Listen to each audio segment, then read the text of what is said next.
যুব হকি বিশ্বকাপের সর্বোচ্চ গোলদাতার পুরস্কার পেলেন বাংলাদেশের আমিরুল ইসলাম। ভারতের চেন্নাইয়ে ফাইনালে স্পেনকে টাইব্রেকারে হারিয়ে চ্যাম্পিয়ন হয়েছে জার্মানি, আর বাংলাদেশ টুর্নামেন্ট শেষ করেছে 17তম হয়ে।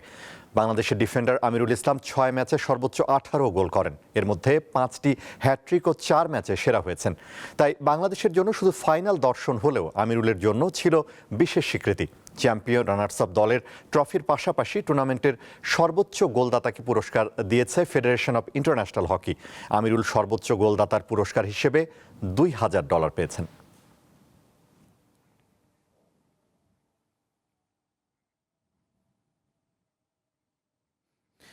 দর্শক, জুনিয়র হকি বিশ্বকাপের চ্যালেঞ্জার ট্রফি জিতে ভারত থেকে ঢাকায় ফিরেছে বাংলাদেশ দল। এই মুহূর্তে বিমানবন্দরে আছেন সহকর্মী মোহাম্মদ হাসিব। বিস্তারিত জানবো তার কাছে। হাসিব, বাংলাদেশ জুনিয়র হকি দল কখন দেশে ফিরেছে?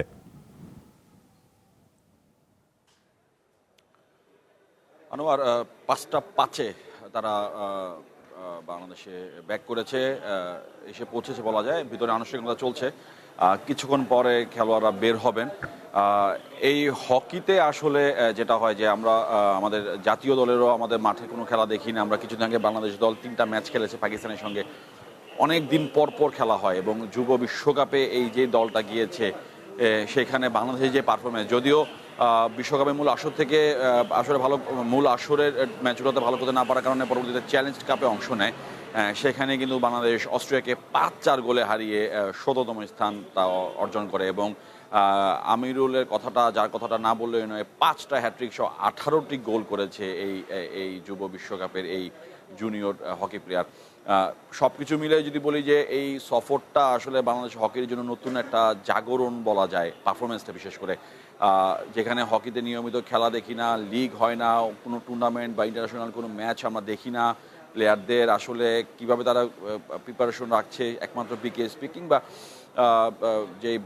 যেই বাহিনীর দলগুলো আছে, সেনাবাহিনী, বিমান বাহিনী বা নৌবাহিনী, এছাড়া আসলে অন্যান্য ক্লাবগুলোর কোনো অ্যাক্টিভিটিস আমরা দেখি না। তো সব কিছু মিলে আসলে জুনিয়র হকিতে বাংলাদেশের যে পারফরমেন্সটা আমরা দেখেছি বা যেই বিষয়গুলো নিয়ে আসলে বেশি আলোচনায় আসতেছে, যে যেখানে জাতীয় দলে নিয়মিত খেলা নেই সেখানে যুব দলে যে পারফরমেন্স, এবং আমিরুলের কথাটা আবারও বলতে হচ্ছে যে তার যেই প্রচেষ্টা ভালো করার এবং পারফরমেন্সটাকে নিয়ে সে যেভাবে আসলে দেশের হকি সম্মানটা বয়ে এনেছে নতুন করে, সেটা আসলে একটা বড় বিষয়। এবং এই কারণে আসলে হকিতে একটা নতুন জাগরণ, অবশ্যই যেটা আমি একটু আগে বলেছি সেটা আবারও বলা যায় যে নতুন জাগরণ আমরা দেখতে পাচ্ছি। এবং আমিরুলের এই পারফরমেন্সে এখন নতুন করে হকি ফেডারেশনের নিশ্চয়ই ভাবার সময় হয়েছে যে নতুন করে কীভাবে আবার হকিটাকে নতুনভাবে লাইমলাইট আনা যায়, সেই বিষয়টা পরিকল্পনা নিশ্চয়ই করবে ফেডারেশন।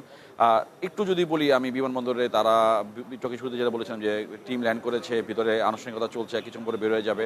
তারা মূলত পিছনের গেটটা দিয়ে বের হয়ে যাবে এবং আর কিছুক্ষণের মধ্যে তারা বের হবে। এবং বিমান বাহিনী প্রধান, যিনি হকি ফেডারেশনের সভাপতি, তিনি এখনও এসে পৌঁছান নাই যতটুকু আমরা জানতে পেরেছি। তারপরও ফেডারেশনের যেই কর্মকর্তারা আছেন, কেউ এই বহরের সাথে আছেন, আর যারা ঢাকা আছে তারা ভিতরে আছেন।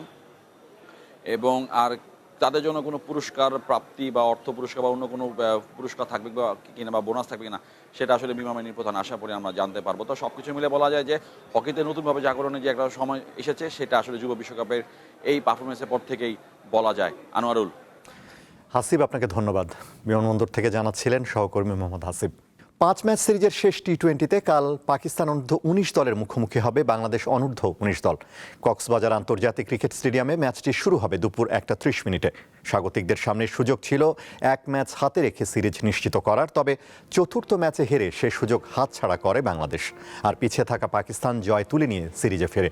এ জয়ে 5 ম্যাচের টি-20 সিরিজে 2-2 এখন সমতা।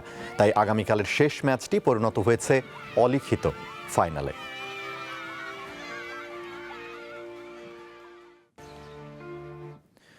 5 ম্যাচ সিরিজের দ্বিতীয় টি-20তে সন্ধ্যায় মাঠে নামবে ভারত ও সাউথ আফ্রিকা। বাংলাদেশ সময় সন্ধ্যা 7:30টায় শুরু হবে ম্যাচটি।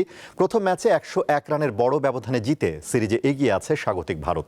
এর আগে 2 ম্যাচের টেস্ট সিরিজ 2-0-তে জিতেছে সাউথ আফ্রিকা। এরপর 3 ম্যাচের ওয়ানডে সিরিজে 2-1 ব্যবধানের জয় পায় ভারত। এবার টি-20 লড়াই শুরুতেই এগিয়ে রয়েছে স্বাগতিক দল। সেই ধারাবাহিকতা ধরে রাখতে চায় ভারত। অন্যদিকে নিজেদের প্রথম ম্যাচে হারলেও এই ম্যাচে ঘুরে দাঁড়িয়ে সিরিজে টিকে থাকতে চায় সাউথ আফ্রিকা। মেয়েদের নতুন ফিফা র্যাঙ্কিংয়ে অবনতি হয়েছে বাংলাদেশ দলের। ৮ ধাপ নিচে নেমে ১১২ নম্বরে আছে বাংলাদেশের মেয়েরা। গত ৭ আগস্টে প্রকাশিত মেয়েদের ফিফা র্যাঙ্কিংয়ে ২৪ ধাপ এগিয়ে ১০৪তম স্থানে উঠে এসেছিল বাংলাদেশ। গত ৪ মাসে 4টি ম্যাচ খেলে সবগুলোই হেরেছে বাংলাদেশ নারী ফুটবল দল। গত অক্টোবরে থাইল্যান্ডের বিপক্ষে 2টি প্রীতি ম্যাচে ৩-০ ও ৫-১ গোলে হারে বাংলাদেশ। নভেম্বর ও ডিসেম্বরে 3 জাতীয় টুর্নামেন্টে 2টি ম্যাচে হারে তারা। এই 4 ম্যাচেই হারের প্রভাব পড়েছে র্যাঙ্কিংয়ে। এই ছিল আজকের দীপ্ত স্পোর্টসে। দেশ বিদেশের খেলাধুলা নানা রকম খবর পেতে দীপ্ত স্পোর্টসের সাথেই থাকুন আর চোখ রাখুন দীপ্ত টিভির ডিজিটাল প্ল্যাটফর্মগুলোতে।